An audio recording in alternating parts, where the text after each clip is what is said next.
Hello my dear family members, ఎలా ఉన్నారు? బాగున్నారండి? అందరూ బాగుండాలని మనస్ఫూర్తిగా కోరుకుంటున్నాను. వరిపిండి గోధుమ రవ్వతో వడియాలు చేశాను. మీ అందరికి నచ్చుతుందని అనుకుంటున్నాను. 1 గ్లాస్ వరిపిండికి 7 గ్లాసులు వాటర్ వేసుకోండి. హాఫ్ గ్లాసు గోధుమ రవ్వకి 2 గ్లాసులు వాటర్ వేసుకోండి.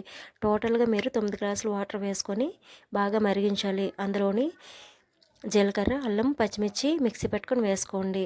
తర్వాత కొంచెం సాల్ట్ వేసుకోండి. మీకు నచ్చితే టమాటా పండు కూడా వేసుకోవచ్చు, లేదంటే స్కిప్ చేయొచ్చు. ఇప్పుడు మామిడికాయల సీజన్ కనుక మామిడికాయ కూడా తురుము పెట్టుకొని మిక్సీ పెట్టుకొని వేసుకోవచ్చు. మీకు పుల్లగా కావాలంటే టమాటా పండు, మామిడికాయ వేసుకోండి, లేదు అంటే ఈ రెండు స్కిప్ చేయండి. తర్వాత బాగా మరుగుతున్న వాటర్లోని ఈ గోధుమ రవ్వ వరిపిండి వేసుకొని ఉండకట్టకుండా బాగా తిప్పుకొని ఈ మిశ్రమాన్ని పక్కన పెట్టుకోవాలి. దించే ముందు మీకు ముందు వేస్తే కలరు వచ్చేస్తుంది కనుక దించే 2 నిమిషాల ముందు జీలకర్ర, వాము వేసుకొని 2 నిమిషాలు అయిన తర్వాత పక్కన పెట్టుకోండి.